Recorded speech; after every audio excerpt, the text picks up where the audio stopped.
পবিত্র স্থান মসজিদের ভেতর ভাঙচুর আর সংঘর্ষের ঘটনাকে নেক্কারজনক বললেন মুসল্লিরা। তাদের মতে শুক্রবার বায়তুল মোকাররমে যা হয়েছে তা মুসলমানদের জন্য লজ্জার দৃষ্টান্ত। ইবাদতের ঘর কখনোই রাজনীতি কিংবা ক্ষমতা ভাগাভাগির কেন্দ্র হতে পারে না। ইমামরা বলেন, ধর্মীয় মূল্যবোধের চেয়ে ব্যক্তি এবং গোষ্ঠীর স্বার্থকে প্রাধান্য দেয়া কোনোভাবেই কাম্য নয়।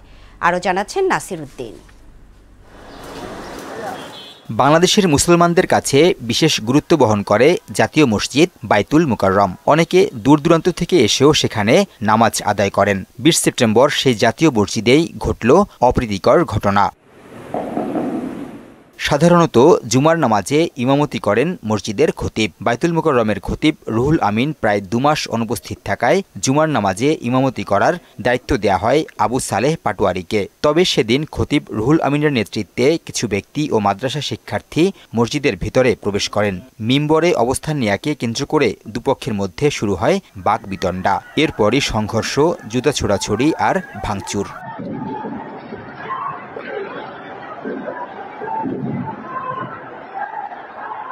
জাতীয় মসজিদের এই ঘটনা অনেকে স্বচক্ষে দেখেছেন। সংঘর্ষের ওই দৃশ্যের ভিডিও মুহূর্তেই ছড়িয়ে পড়ে সামাজিক যোগাযোগ মাধ্যমে। শুক্রবারের ঘটনাটা খুব মর্মান্তিক।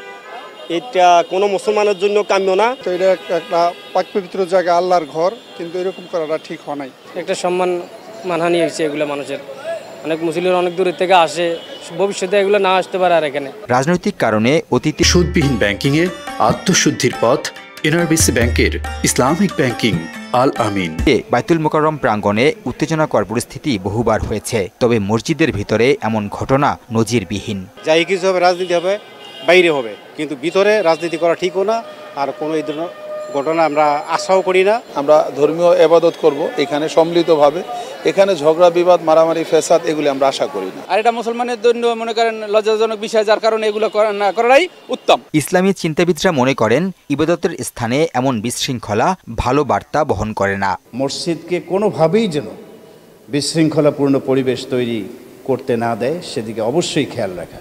মসজিদের সমস্ত ধরনের অপবিত্রতা দূর করে পবিত্র হয়ে আমাদেরকে আসতে হবে।